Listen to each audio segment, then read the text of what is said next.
नमस्कार दोस्तों, हमारे सभी यूट्यूब फैमिली को गणेश चतुर्थी की बहुत बहुत शुभकामनाएं। एक बार भगवान गणेश ने पृथ्वी लोक के सभी इंसानों की परीक्षा लेने को सोचा। वे अपना रूप बदलकर पृथ्वी पर इधर उधर घूमने लगे। उन्होंने एक बालक का रूप बना लिया। एक हाथ में एक चम्मच में दूध ले लिया और दूसरे हाथ में एक चुटकी चावल ले लिया और गली गली घूमने लगे। साथ ही वे आवाज लगाते चल रहे थे कि कोई मेरे लिए खीर बना दे, कोई मेरे लिए खीर बना दे। लोग उन पर हंस रहे थे। एक आदमी हंसते हुए बोला, अरे एक चुटकी चावल और एक चम्मच दूध से कौन खीर बनाएगा? पागल हो गया है ये बालक। और गणेश जी ने ये सुनकर हल्के से मुस्कुराया और आगे की ओर बढ़ गए।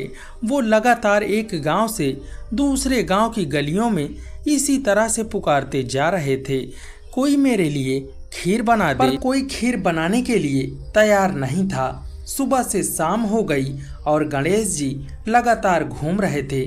तभी एक बुढ़िया शाम के वक्त अपनी झोपड़ी के बाहर बैठी हुई थी। गणेश जी ने उससे कहा, कोई मेरी खीर बना दे। बुढ़िया औरत बहुत ही गरीब थी, लेकिन वह कोमल हृदय वाली स्त्री थी। वह बोली, बेटा ला, मैं तेरी खीर बना देती हूँ। फिर बुढ़िया ने कहा, बेटा तुम अंदर आ जाओ। तब गणेश जी कहते हैं, माई अपने घर से चावल और दूध रखने के लिए बर्तन लेकर आओ। तब बुढ़िया अपने रसोई घर में जाती है और दो छोटी छोटी कटोरियाँ लेकर आती है। तब गणेश जी कहते हैं, माई अपने घर का सबसे बड़ा बर्तन लेकर आओ। तब बुढ़िया अपने रसोई घर में जाती है और सबसे बड़ा बर्तन लेकर आती है। तब भगवान गणेश ने अपने चम्मच से पतीले में दूध डालना शुरू कर दिया। तब बुढ़िया के आश्चर्य की सीमा न रही जब उसने देखा कि दूध से पूरा बर्तन भर गया है। एक एक वह बर्तन बाहर लाती गई और उसमें गणेश जी दूध भरते चले गए। इस तरह से घर के सारे बर्तन दूध से भर गए और बचे बर्तनों में गणेश जी ने चावल भर दिया। गणेश भगवान ने बुढ़िया से कहा, मैं स्नान करके आता हूँ, तब तक तुम खीर बना लो। मैं स्नान करके जब वापस आऊँगा तब खीर खाऊंगा। तब बुढ़िया बोली, पर बेटा मैं इतनी सारी खीर का क्या करूंगी? ये सब तो बर्बाद हो जाएगी। गणेश जी ने उससे कहा, क्यों ना आप सारे गांव को दावत दे दो। बुढ़िया खुश होकर बोली, हाँ बेटा, ये तो बहुत अच्छी बात कही तुमने, मैं ऐसा ही करती हूँ। बुढ़िया ने बड़े प्यार से मन लगाकर खीर बनाई और खीर की मीठी मीठी खुशबू चारों दिशाओं में फैल गई। खीर बनाने के बाद वो हर एक के घर में खीर खाने का न्योता देने लगी।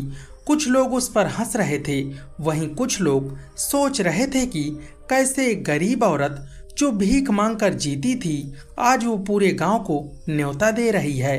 तभी एक औरत उस बुढ़िया से कहती है, हे बुढ़िया, तेरे घर में तो खाने को दाने नहीं हैं और तू सारे गांव को खीर खाने की दावत दे रही है। बुढ़िया ने मुस्कुराया और आगे की ओर बढ़ चली। खीर की महक से सभी लोग भागे चले आ रहे थे। जब बुढ़िया की बहू को दावत की बात मालूम हुई, तब वे अपने बेटे और बिटिया को लेकर सबसे पहले वहां पहुंच गई। तब वो बुढ़िया ने बच्चों को खीर दी और बाहर जाकर बैठ गई। तभी उसकी बहू रसोई घर में जाती है और उसने खीर से भरे पतीलों को जब देखा तो उसके मुंह में पानी आ गया और वो खुद को खीर खाने से रोक न सकी। उसने एक कटोरी में खीर निकाली और खाने की तैयारी करने लगी और कहने लगी, हे गणेश जी महाराज, पहला भोग आप स्वीकार करो। इसी बीच एक चावल का दाना नीचे गिर गया और भोग लग गया और वो प्रसन्न हो गए। बुढ़िया ने देखा कि बालक वापस आ गया। बुढ़िया ने उससे कहा, बेटा खीर तैयार है, चलो भोग लगा लो। तब गणेश जी ने कहा, माँ भोग तो मैं लगा चुका हूँ, मेरा पेट पूरी तरह से भर गया है, मैं तो तृप्त हो गया हूँ। माई तेरी बहू ने मेरा नाम लेकर कहा, गणेश जी महाराज भोग लगाओ। ऐसा कहकर मुझे भोग लगा दिया है। अब तू भी खा ले, अपने परिवार और गांव वालों को भी खिला दे। तब बूढ़ी औरत ने कहा, पर बेटा ये तो बहुत ज्यादा है, सबका पेट भर जाएगा, उसके बाद भी यह बच जाएगी। उस बची हुई खीर का मैं क्या करूंगी? तब भगवान गणेश ने कहा, माँ उस खीर को अपने घर के चारों कोनों में रख देना। इतना कहकर भगवान गणेश अंतर्ध्यान हो गए। जब सारा गांव जी भर कर खा चुका तब भी बहुत सारी खीर बची हुई थी।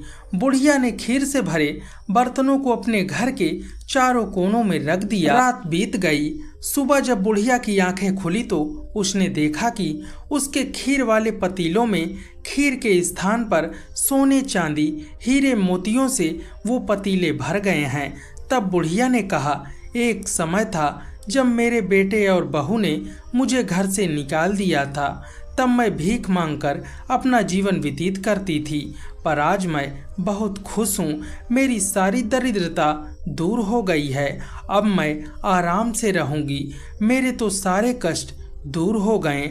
और कहने लगे, गणेश जी महाराज, जैसे ही मुझा भागन को सब कुछ दिया है, वैसे ही जो इस कथा और कहानी को सुन रहा है उन्हें भी और उनके परिवार वालों को भी सुख समृद्धि प्रदान करें। तो मित्रों, वीडियो पसंद आई हो तो प्लीज़ वीडियो को एक लाइक जरूर कीजिएगा और कमेंट बॉक्स में जय श्री गणेश जरूर लिखिएगा।